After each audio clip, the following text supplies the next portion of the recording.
नमस्कार दोस्तों, live city news update में आपका स्वागत है। आज 27 मार्च 2026 दिन शुक्रवार। आइए आज बात करते हैं आज के मुख्य समाचार की। आज देश भर की तमाम बड़ी खबरों पर नजर डालते हैं। चलिए बढ़ते पहली बड़ी खबर की। ईडी ने रांची में खादी एवं ग्रामोद्योग आयोग केवीआईसी से जुड़े 89 करोड़ रुपए के घोटाले में 6 आरोपियों के खिलाफ चार्जशीट दाखिल की है। इसमें तत्कालीन कार्यपालक अधिकारी सुनील कुमार और अन्य शामिल हैं। अब तक 2 करोड़ रुपए की संपत्ति जब्त की है। रामनवमी का त्योहार भगवान राम के जन्म के उपलक्ष्य में मनाया जाता है। पढ़े राजा दशरथ के पुटकामेष्टि यज्ञ और दिव्य खीर की वो पौराणिक कथा जिसने मर्यादा पुरुषोत्तम को धरती पर उतारा।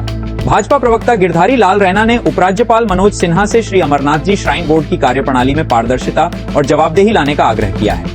उन्होंने यात्रियों से ऑनलाइन/ऑफलाइन फीडबैक लेने, स्थायी कर्मचारियों का समर्पित कैडर बनाने और यात्रा की अवधि बढ़ाने का सुझाव दिया। निहाल सिंह वाला क्षेत्र में पुलिस ने नशा तस्करों के खिलाफ विशेष अभियान चलाया। कई गांवों में तलाशी लेकर सख्त चेतावनी दी गई कि अवैध कार्य बंद करें, अन्यथा कड़ी कानूनी कार्रवाई की जाएगी। मंडी जिले में पंडोह डैम के पास मंडी कुल्लू नेशनल हाईवे पर एक बस और कार के बीच भीषण टक्कर हो गई। इस दर्दनाक हादसे में 23 वर्षीय शशांक शर्मा और 22 वर्षीय गायत्री देवी की मौके पर ही मौत हो गई। चेन्नई सुपर किंग्स के अनलिस्टेड शेयरों में 25 की तेजी आई है, जो 288 पर पहुंच गए हैं। ये उछाल आरसीबी और राजस्थान रॉयल्स की हालिया डील्स के बाद आया है। हजारीबाग के कुसुम्भा गांव में 12 वर्षीय नाबालिग किशोरी से दुष्कर्म के बाद हत्या कर दी गई, जिससे इलाके में आक्रोश फैल गया है। मंगला जुलूस से लापता हुई किशोरी का शव बुधवार सुबह एक खड्डे में मिला। ग्रामीणों ने दोषियों की तत्काल गिरफ्तारी की मांग को लेकर प्रदर्शन किया। शेयर बाजार में अदानी ग्रीन एनर्जी के शेयरों में एक बड़ी ब्लॉक डील हुई। बीएनपी परिवास ने मॉर्गन स्टैनली से 56 करोड़ के 6-9 लाख शेयर खरीदे। ये सौदा 808 3 प्रति शेयर के भाव पर हुआ। वाराणसी और पूर्वांचल में मौसम में उतार चढ़ाव जारी है। बीते 24 घंटों में तापमान सामान्य से कम रहा और नमी में भी कमी आई। आने वाले दिनों में लू का प्रकोप भी संभव है। कांग्रेस की पूर्व अध्यक्ष सोनिया गांधी को 24 मार्च को बुखार और सिस्टमिक इन्फेक्शन के कारण सर गंगा राम अस्पताल में भर्ती कराया गया था। उन्हें एंटीबायोटिक दवाएं दी जा रही हैं और विशेषज्ञ डॉक्टरों की टीम उनकी देखरेख कर रही है। पिहोवा में एक महिला ने वीजा एजेंट की धमकियों से परेशान होकर आत्महत्या कर ली। मलकीत कौर ने अपने बेटे को ऑस्ट्रेलिया भेजने के लिए चंडीगढ़ की एक एजेंसी को 20 लाख रुपए दिए थे। एजेंटों ने न तो वीजा लगवाया और न ही पैसे लौटाए, बल्कि धमकियां देना शुरू कर दिया। इस धोखाधड़ी और उत्पीड़न से तंग आकर महिला ने जहरीला पदार्थ निगल लिया। रोहतास जिले के दरिगांव थाना क्षेत्र स्थित बुढ़न पहाड़ी पर बुधवार देर रात भीषण आग लग गई। सूखी घास और झाड़ियों के कारण आग तेजी से फैली, जिसकी लपटें कई किलोमीटर दूर से दिखाई दे रही थी। क्यूबा गंभीर बिजली संकट से जूझ रहा है, जिससे देश का एक बड़ा हिस्सा अंधेरे में डूब गया है। नासा की सैटेलाइट तस्वीरों ने इस भयावह स्थिति को उजागर किया है। मुख्यमंत्री पुष्कर सिंह धामी ने देहरादून हवाई अड्डे से देहरादून पिथौरागढ़ देहरादून विमान सेवा का उद्घाटन किया। यह सेवा उत्तराखंड हवाई संपर्क योजना के तहत शुरू की गई है, जिसका उद्देश्य पर्वतीय क्षेत्रों के हवाई यात्रियों को लाभ पहुंचाना। नवादा के रोह प्रखंड में मनरेगा योजना में बड़े फर्जीवाड़े का खुलासा हुआ है। एक मजदूर के वर्क पेपर पर नागालैंड के राज्यपाल नंदकिशोर यादव की तस्वीर पाई गई, जबकि उसकी हाजिरी भी दर्ज थी। यह मामला सोशल मीडिया पर वायरल होने के बाद प्रशासन में हड़कंप मच गया। सिद्धू मूसेवाला का गीत बारोटा रिकॉर्ड बनाकर चर्चा में है। 1 करोड़ टिप्पणियां पार होने के बाद टीम ने जल्द नए गीत के आने का संकेत दिया, जिससे प्रशंसकों में उत्साह बढ़ गया है। भ्रष्टाचार निरोधक ब्यूरो एसीबी ने दक्षिण कश्मीर के अरवनी बिजबेहाड़ा में नायब तहसीलदार मुश्ताक अहमद भट्ट को 20 रुपए रिश्वत लेते हुए रंगे हाथ पकड़ा। मिडिल ईस्ट में जारी जंग का 27वां दिन डोनाल्ड ट्रंप की 5 दिन की समय सीमा का आखिरी दौर जारी। स्टेट ऑफ फार्मर्स को लेकर थमी दुनिया की सांसें। ईरान ने चेतावनी को किया दरकिनार। युद्ध पोतों की बढ़ाई तैनाती, वही कच्चे तेल की कीमतों में लगी आग। वैश्विक बाजारों में $120 प्रति बैरल की तरफ भाग रहा है क्रूड ऑयल। डिएगो गार्सिया पर हुए मिसाइल हमले के बाद इंश्योरेंस कंपनियों ने खाड़ी क्षेत्र में जहाजों को भेजने से किया इनकार। संयुक्त राष्ट्र सुरक्षा परिषद ने आज देर रात बुलाई है इमरजेंसी बैठक। मिडिल ईस्ट में जारी जंग और वैश्विक ईंधन संकट के बीच भारत के लिए बड़ी खबर है। यूएई से 2 एलपीजी करियर और सऊदी अरब से कच्चा तेल लेकर आ रहा जहाज आज पहुंच सकता है। गुजरात के कांडला बंदरगाह स्टेट ऑफ में तनाव के बावजूद ईरान ने भारतीय जहाजों को दे दिया है रास्ता, जबकि ओमान की खाड़ी में भारतीय नौसेना के युद्धपोत इन जहाजों को दे रहे हैं। सुरक्षा घेरा। इस बीच शिपिंग संकट को देखते हुए नौसेना प्रमुख दिनेश त्रिपाठी ने रद्द कर दिया है। चुनावी राज्यों में जारी है हलचल। असम, केरल और पुदुचेरी में विधानसभा चुनाव के लिए नामांकन वापसी की आज आखिरी तारीख। इन राज्यों में अगले महीने की 9 तारीख को एक ही चरण में होनी है। वोटिंग सभी राजनीतिक पार्टियों ने अपनी झोंक दी है पूरी ताकत में आयोजित किया जा रहा है। कर दिया नहीं की जाएगी मैचों की संख्या, बल्कि पुराने फॉर्मेट के तहत खेले जाएंगे कुल 74 मैचेस। हिमालयी राज्यों में भी बर्फबारी और बारिश का दौर रहेगा जारी। जम्मू कश्मीर और लद्दाख के ऊपरी इलाकों में हिमपात की है चेतावनी। मध्य भारत की बात करें तो विदर्भ और पूर्वी मध्य प्रदेश में आंशिक रूप से छाए रहेंगे बादल। छत्तीसगढ़ के दक्षिणी हिस्सों में स्थानीय दबाव के कारण हो सकती है हल्की बूंदाबांदी। दक्षिण की बात करें तो तेलंगाना के 20 से ज्यादा जिलों के लिए येलो अलर्ट किया गया है। जारी पूर्वोत्तर भारत में असम, मेघालय और अरुणाचल प्रदेश में भारी बारिश का अलर्ट। पश्चिम बंगाल में मध्यम बारिश के है आसार। बिहार और झारखंड में आमतौर पर साफ रहेगा मौसम। क्या एनसीपी में एक बार फिर टूट होने वाली है? ये सवाल महाराष्ट्र की सियासत में इसलिए गूंज रहा है क्योंकि राज्य में एक ऐसा लेटर बम फटा है जिसने महायुति और खासकर अजीत पवार के एनसीपी के भीतर मचे हलचल को सबके सामने ला दिया है। डिप्टी सीएम सुनेत्रा पवार ने सीधे चुनाव आयोग को चिट्ठी लिखते हुए पार्टी के पुराने दिग्गजों सुनील तटखरे और प्रफुल्ल पटेल के वर्चस्व को खुली चुनौती दे दी है। उन्होंने अजीत पवार के निधन के बाद के सभी फैसलों को अमान्य करार करने की मांग की है। क्या है पूरी खबर? चाणक्य इस रिपोर्ट में महाराष्ट्र की सियासत से एक बड़ी और चौंकाने वाली खबर सामने आई है। डिप्टी सीएम सुमित्रा पवार ने कुछ ऐसा कर दिया है जिसने न सिर्फ एनसीपी बल्कि पूरी महायुति सरकार में खलबली मचा दी है। सुनीता पवार ने एक चिट्ठी के जरिए पार्टी के दिग्गज नेताओं सुनील तटकरे और प्रफुल्ल पटेल के वर्चस्व को सीधी चुनौती दे दी है। सीधा मतलब ये है कि उस दौरान सुनील तटकरे और प्रफुल्ल पटेल ने जो भी नियुक्तियां की या गठबंधन को लेकर जो भी दस्तावेज सौंपे, उन पर अब अवैध होने की तलवार लटक गई है। इस चिट्ठी के जरिए सुनीता पवार ने साफ कर दिया है कि अब पार्टी की कमान उनके हाथ में है। चिट्ठी में हवाला दिया गया है कि 26 फरवरी 2026 को मुंबई के वर्ली में हुए राष्ट्रीय सम्मेलन में उन्हें सर्वसम्मति से राष्ट्रीय अध्यक्ष चुना गया है। पार्टी के संविधान में भी बड़े बदलाव किए गए हैं जिसकी कॉपी चुनाव आयोग को भेज दी गई है। पुराने दिग्गजों के पर कतर दिए हैं। जानकारों के मुताबिक ये सिर्फ एक चिट्ठी नहीं है बल्कि एनसीपी के अंदर सत्ता के केंद्र को बदलने की कोशिश है। सवाल उठ रहे हैं कि क्या अजीत पवार के खेमे में अब अंदरूनी जंग छिड़ चुकी है? क्या तटकर और पटेल जैसे कद्दावर नेताओं को किनारे लगाने की तैयारियां शुरू हो गई है? महाराष्ट्र की राजनीति में ये लेटर बम आने वाले दिनों में क्या क्या नया तूफान लाएगा, इस पर सबकी निगाहें टिकती हैं। फिलहाल तो ऐसा लग रहा है कि सुनीता पवार ने एक ही दांव में पार्टी के पुराने दिग्गजों के वर्चस्व को चुनौती दी। पिथौरागढ़ के चंडाक रोड स्थित उल्का देवी मंदिर के पास जंगल में लगी आग पर फायर टीम ने समय रहते काबू पा लिया। प्रयागराज में सपा नेता के कोल्ड स्टोरेज में हादसे के बाद डीएम ने जिले के सभी 50 कोल्ड स्टोरेज और 85 आइस फैक्ट्रियों की जांच के आदेश दिए हैं। डीएम ने एक सप्ताह में रिपोर्ट मांगी है। धुरंधर 2 तो कुछ नहीं, एक फिल्म ने रिलीज होते ही बॉक्स ऑफिस पर धमाल मचा दिया। फिल्म ने 3 दिन में 1300 करोड़ कमाकर इतिहास रचा। पंजाब एवं हरियाणा हाई कोर्ट ने डंकी रूट मानव तस्करी के गंभीर मामलों में आरोपियों को नियमित जमानत देने से इनकार कर दिया है। अदालत ने कहा कि यह संगठित अंतर्राष्ट्रीय नेटवर्क का हिस्सा है। डीजीपी राजीव कृष्ण ने उत्तर प्रदेश पुलिस को झूठे मुकदमे दर्ज कराने वालों पर कार्रवाई करने का निर्देश दिया है। यदि एफआईआर में गलत तथ्य पाए जाते हैं तो झूठी गवाही देने वालों के खिलाफ मुकदमा दर्ज होगा। हरियाणा सरकार ने कनीना में 67 करोड़ रुपए की लागत से 6 बेज के आधुनिक बस स्टैंड को प्रशासनिक मंजूरी दी है। स्वास्थ्य मंत्री आरती सिंह राव ने बताया कि यह परियोजना दशकों पुरानी मांग पूरी करेगी। मेरठ के नौचंदी स्थित तिरंगा गेट के पास जिला पंचायत की 1300 गज जमीन को पुलिस ने अतिक्रमण मुक्त कराया है। ट्रांसपोर्टर सरफराज का इस पर कब्जा था। लखीमपुर में फार्मर रजिस्ट्री अभियान तेजी से चल रहा है, जिससे किसानों को 11 अंकों की डिजिटल फार्मर आईडी मिल रही है। यह आईडी सरकारी योजनाओं जैसे बीज, उर्वरक और कृषि यंत्रों पर अनुदान का लाभ पारदर्शी तरीके से सुनिश्चित करेगी। बलिया के खेजूरी में एक संविदा लाइनमैन हृदय नारायण यादव की करंट लगने से मौत हो गई। पत्नी के आरोप पर पुलिस ने मामला दर्ज कर जांच शुरू कर दी है। मयूर विहार फेज 2 में एक गैस एजेंसी पर सिलेंडर लेने आए ग्राहकों और कर्मचारियों के बीच कहासुनी के बाद हंगामा हो गया। धक्का मुक्की में एक महिला कर्मचारी घायल हो गई, जिसके बाद एजेंसी बंद करनी पड़ी। करनाल के मुंडोगड़ी गांव में जमीनी विवाद को लेकर खूनी झड़प हुई। इसमें ट्रैक्टर से कुचलकर एक 70 वर्षीय बुजुर्ग की हत्या कर दी गई, जबकि 12 लोग घायल हो गए। आरोप है कि सरपंच के परिवार ने फायरिंग भी की। लीगल डॉक्यूमेंट फॉर्जरी बिहार जांच में पता चला कि इस्तेमाल किए गए स्टाम्प दोबारा उपयोग किए जा रहे थे और जाली मुहर वाले स्टाम्प भी मिले।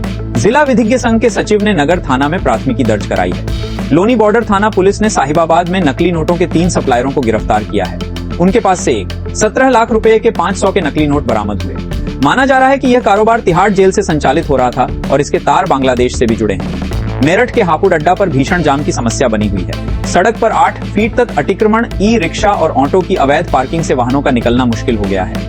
मणिपुर में कुकी उग्रवादियों ने फॉलजांग/गोथोल के पास भारतीय सेना की चौकी पर गोलीबारी की। सेना और सीआरपीएफ ने जवाबी कार्रवाई की। लोकसभा में नेता प्रतिपक्ष राहुल गांधी को 25 मार्च को केरलम जाना था, लेकिन उनकी मां और कांग्रेस के संसदीय दल के अध्यक्ष सोनिया गांधी की तबीयत खराब होने के चलते वो वहां नहीं जा पाए। हालांकि उन्होंने वर्चुअल यानी ऑनलाइन माध्यम से केरलम की जनता को संबोधित किया और बताया कि मां की चिंता में वो कैसे पूरी रात अस्पताल में रहे। इसी दौरान उन्होंने सोनिया गांधी की देखभाल में लगी केरलम की नर्स से जुड़ा एक किस्सा बताया।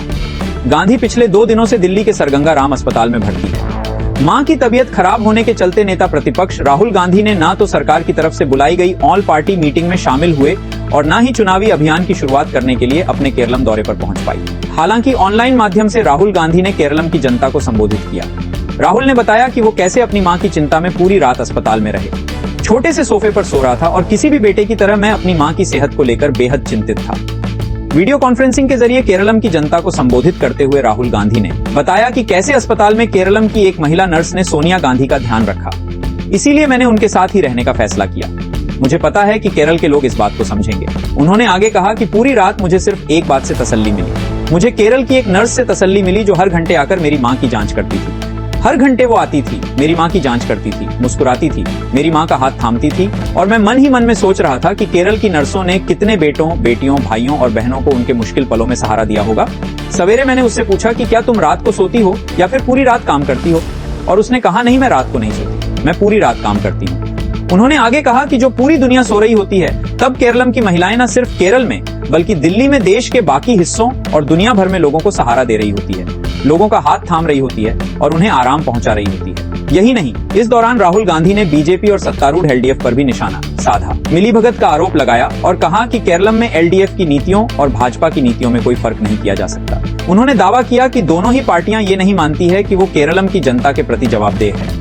जिस तरह राहुल गांधी ने मां का ध्यान रखते हुए जनता से बातचीत की, उसे लेकर कहा जा रहा है कि वो चुनाव को लेकर बिल्कुल आर पार के मूड में दिखाई दे रही है, जिससे एलडीएफ और बीजेपी की मुश्किलें बढ़ती हुई दिखाई दे रही है। कामदा एकादशी 2026 पर अपनी मनोकामनाएं पूरी करने के लिए क्या दान करें? पढ़ें शुभ फल पाने के लिए दान की जाने वाली जरूरी चीजों की पूरी लिस्ट। गिरिडीह पचम्बा 4 लेन निर्माण के दौरान भंडारीडीह में एक गियर लदा ट्रक गड्ढे में फंसकर पलट गया। चालक सुरक्षित रहा पर कई बोतलें।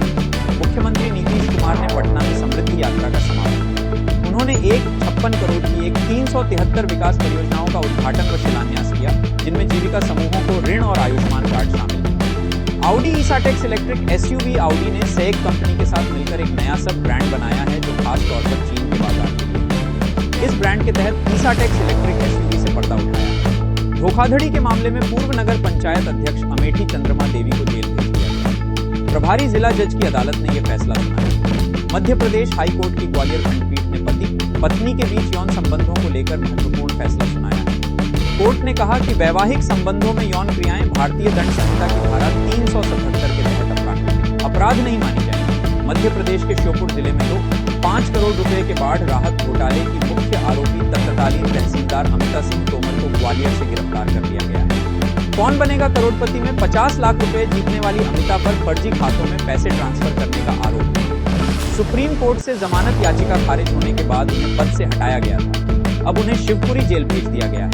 देहरादून हरिद्वार नेशनल हाईवे पर लच्छीवाला टोल प्लाजा पर टोल दरों में बढ़ोतरी। भारतीय राष्ट्रीय राजमार्ग प्राधिकरण ने यह निर्णय लिया है जो 1 अप्रैल 2026 से प्रभावी होगा। दुनिया भर के जहाजों के लिए ईरान ने स्टेट ऑफ फार्मर्स का रास्ता बंद रखा है और इससे पश्चिम एशिया में ईंधन का संकट गहराता जा रहा है। मगर इस बीच ईरान ने अपने मित्र देशों के लिए हार्मोन का दरवाजा खोल दिया, जहां ईरान ने ऐलान किया है कि वो 5 मित्र देशों से संबंधित जहाजों पर कोई प्रतिबंध नहीं लगाएगा। इन 5 देशों में भारत का नाम है। इसका मतलब ये है कि ईरान ने भारत से दोस्ती का परिचय दिया, हॉर्मोस्कोप भारत के लिए खोल दिया। ईरान ने गुरुवार को हार्मोन पर बड़ा ऐलान किया और उसने कहा कि वो भारत समेत 5 दोस्त देशों के लिए जहाजों पर कोई रोक नहीं लगाएगा। उन्हें रणनीति रूप से अहम हार्मोन जल डमरू मध्य से गुजरने की अनुमति मिल रही है, जबकि दूसरों के लिए बहुत सीमित रखी जाएगी। रूस, चीन, पाकिस्तान और इराक के जहाजों को इस महत्वपूर्ण समुद्री मार्ग से सुरक्षित मार्ग प्रदान किया गया। इस तरीके से 5 देशों के लिए ईरान ने हार्मोन का दरवाजा खोला। ईरानी विदेश मंत्री ने क्या बयान दिया, अब ये भी आपके सामने रख रहे हैं। ईरान के विदेश मंत्री अब्बास अरागजी ने कहा कि हमने हार्मोन जल डब्ल्यू मध्य से भारत, चीन, रूस, इराक और पाकिस्तान जैसे मित्र देशों को गुजरने की अनुमति दी। ये बयान उस समय में आया है जब ईरान ने कहा कि लिए बंद है लेकिन मित्र देशों के जहाजों को गुजरने दिया जाएगा। उन्होंने इंटरव्यू में ये बातें कही। उन्होंने कहा कि हार्मोन जल डब्ल्यू मध्य को पूरी तरीके से बंद नहीं किया गया है, उनके लिए खोल दिया गया है जिनके साथ ईरान के मैत्रीपूर्ण संबंध है। किनके लिए बंद है अब ये भी समझिए। देखिए, हार्मोन का दरवाजा ईरान की समाचार एजेंसी के अनुसार रूस, भारत, इराक और पाकिस्तान को आने जाने की अनुमति दे दी है। साथ ही उन्होंने संकेत दिया कि जिन देशों को शत्रु माना जाता है, जो मौजूदा संघर्ष में शामिल है, उनसे जुड़े जहाजों को जल डब्ल्यू मध्य से गुजरने की अनुमति नहीं दी जाएगी। उन्होंने कहा कि संयुक्त राष्ट्र अमेरिका, इजरायल, कुछ खाड़ी देशों के जहाज जो वर्तमान संकट में भूमिका निभा रहे हैं, उन्हें जल डब्ल्यू मध्य से गुजरने की अनुमति नहीं होगी। ने 10 को बाद इस क्षेत्र में अपना अधिकार प्रदर्शित किया है।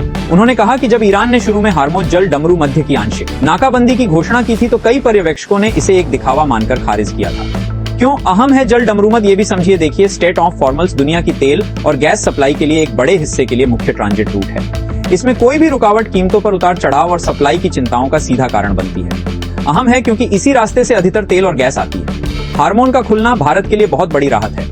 ये दुनिया के 20 से 25% तेल गैस का रास्ता है। शंकराचार्य अभिमुक्तेश्वरानंद पर शोषण के गंभीर आरोप लगे हैं, जिसे लेकर वो चर्चा का विषय बने हुए थे, लेकिन अब उन्हें इलाहाबाद है। कोर्ट से एक बड़ी राहत मिली है जिसने उन पर लगे सभी आरोपों पर प्रश्न चिन्ह लगा दिया है। तो कोर्ट ने शंकराचार्य को क्या राहत दी है और क्या ये पूरी खबर जाएंगे, इस रिपोर्ट में इलाहाबाद है। कोर्ट ने शारीरिक शोषण मामले में स्वामी अभिमुक्तेश्वरानंद और उनके शिष्य स्वामी मुकुंदानंद गिरी को बड़ी राहत दी है। कोर्ट ने दोनों की अग्रिम जमानत याचिका मंजूर कर ली है। ये फैसला जस्टिस जितेंद्र कुमार सिन्हा की सिंगल बेंच ने सुनाया। इससे पहले 27 फरवरी को कोर्ट ने दोनों पक्षों की दलीलें सुनने के बाद फैसला सुरक्षित रख लिया था। गिरफ्तारी से बचने के लिए दोनों ने हाई कोर्ट का दरवाजा खटखटाया था। उस समय कोर्ट ने अंतरिम राहत देते हुए कहा था कि जब तक अंतरिम फैसला नहीं आता तब तक उनकी गिरफ्तारी नहीं होगी। कोर्ट के इस फैसले के बाद स्वामी अभिमुक्तेश्वरानंद ने कहा था कि उनके वकील ने कोर्ट में पूरी बात रखी है और उन्हें उम्मीद है कि न्याय मिलेगा। हो रहा है वो कभी मठ में रहा ही नहीं। साथ ही कोर्ट ने बच्चों को जुवेनाइल बोर्ड की कस्टडी में देने की बात भी कही थी। इस मामले में राज्य सरकार और शिकायतकर्ता की ओर से अग्रिम जमानत का विरोध किया गया था, लेकिन कोर्ट ने दोनों पक्षों की बात सुनने के बाद आखिरकार जमानत दे दी। सर्वदलीय बैठक और पीएम मोदी के संबोधन के बावजूद देश में तेल की कमी को लेकर हाहाकार मचा हुआ है। देश के तमाम राज्यों से तेल के स्टॉक के खाली होने की अफवाह सामने आ रही है, जिसे लेकर हर तरफ अफरा तफरी का आलम नजर आ रहा है। इन सब के बीच हालात संभालने की कोशिश में सरकार हर मुमकिन कोशिश करती हुई नजर आ रही है। फ्री मचा दी है। यूपी के गोरखपुर, प्रयागराज और श्रावस्ती में पेट्रोल पंपों पर लंबी कतारें देखी गई। गोरखपुर में तेल कंपनियों के सप्लाई बंद करने की झूठी खबर फैली, जिसके बाद लोग पेट्रोल डीजल भरवाने के लिए उमड़े। हालात बिगड़ता देख गोरखपुर के डीएम दीपक मीणा को वीडियो संदेश जारी करना पड़ा। उन्होंने साफ किया कि सप्लाई सामान्य है और लोग अफवाहों पर ध्यान न दें।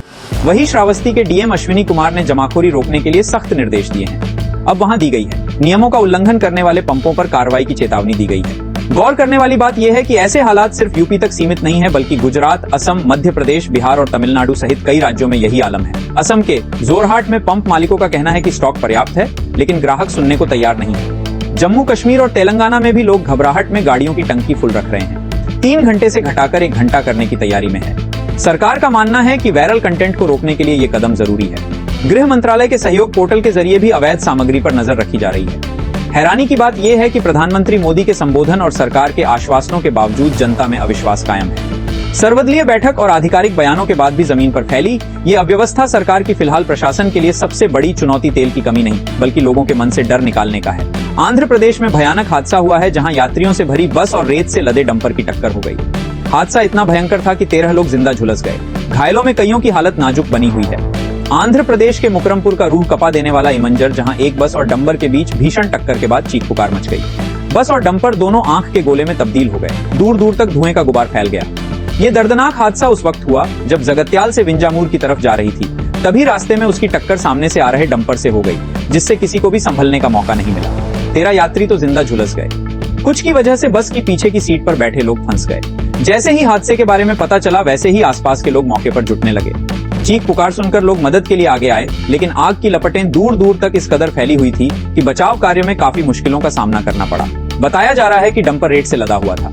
टक्कर इतनी जोरदार थी कि डंपर सड़क पर पलट गया। सूचना मिलने के बाद पुलिस और फायर ब्रिगेड की टीम मौके पर पहुंची, जिसके बाद बचाव कार्य शुरू किया गया। घायल यात्रियों को तुरंत नजदीक के अस्पताल में भर्ती कराया गया। कई यात्रियों की हालत नाजुक बताई जा रही है। हादसे में डंपर का चालक भी बुरी तरह घायल हो गया है। बस में करीब 35 यात्री सवार थे। वहीं पीएमओ ने मुआवजे का ऐलान किया है। मृतकों के परिजनों को 2-2 तो वही घायलों को 50-50 दिए जाएंगे। कर्नाटक के स्थानीय निकाय चुनावों में मतदान को लेकर एक अहम फैसला किया गया, जिसके बाद राज्य की सियासत गर्मा गई है। सत्ता पक्ष और विपक्ष आमने सामने आ चुके हैं। दोनों में तीखी बयानबाजी का दौर जारी है। तो क्या है वो फैसला जिसे लेकर राज्य की सियासत में छिड़ी आर पार की लड़ाई, जानने के लिए देखिए ये रिपोर्ट। कर्नाटक के स्थानीय निकाय चुनाव में ईवीएम के बजाय बैलेट पेपर से मतदान कराने का फैसला किया गया है। इस संबंध में कर्नाटक विधानसभा ने 23 मार्च को एक महत्वपूर्ण विधेयक पारित किया का बहिष्कार करते हुए वॉकआउट कर दिया। इस नए विधेयक कर्नाटक ग्राम स्वराज और पंचायत राज विधेयक 2026 के तहत ग्राम पंचायत, तालुक पंचायत और जिला पंचायत चुनाव में ये बैलेट पेपर का इस्तेमाल जरूरी किया गया है। सदन में ग्रामीण विकास और पंचायती राज मंत्री प्रियंक खरगी ने विधेयक पेश करते हुए कहा, हाल की चुनाव में मतदान और मतगणना को लेकर कई तरह के आने में ताव के आरोप सामने आए। कई राज्यों में शाम 5 बजे के बाद अचानक मतदान प्रतिशत में बड़ी बढ़ोतरी देखी गई। वहीं डाली गई वोट और कीने गए वोटों में भी अंतर सामने आया। इन सवालों का संतोषजनक जवाब चुनाव आयोग की ओर से नहीं मिला, इसलिए बैलेट पेपर पर लौटने का फैसला लिया गया है। इलेक्ट्रॉनिक सिस्टम ब्लैक बॉक्स की तरह काम करता है, जिसमें पारदर्शिता की कमी है, जिससे लोगों का भरोसा कम हुआ है। प्रयाग खरगे के बयान के बाद सदन में विपक्ष के नेता आर अशोक ने इस फैसले का कड़ा विरोध करते हुए इसे पिछड़ा कदम और लोकतंत्र विरोधी बताया। उन्होंने सदन के बाहर जाते समय बिल की प्रतिफाड़ती, जिससे माहौल और गर्मा किया, तो वही सरकार के फैसले का समर्थन करते हुए कांग्रेस विधायक रिजवान अरशद ने कहा कि दुनिया की कई विकसित देशों में आज भी बैलेट पेपर का इस्तेमाल होता है। उन्होंने आयोग पर निशाना साधते हुए कहा कि आज देश में चुनाव आयोग सबसे ज्यादा प्रभावित संस्था बन गया है। पारदर्शिता की कमी है और शीन रीडेबल वोटर लिस्ट और मतदान केंद्रों के सीसीटीवी फुटेज जैसी हमारी कई मांगों पर कोई जवाब नहीं मिला। इस पूरी घटनाक्रम ने कर्नाटक की राजनीति में एक नई बहस छेड़ दी है। जहां एक और सरकार इसे पारदर्शिता और भरोसा बहाल करने का कदम बता रही है, वही विपक्ष से लोकतांत्रिक प्रक्रिया को पीछे ले जाने वाला निर्णय मान रहा है।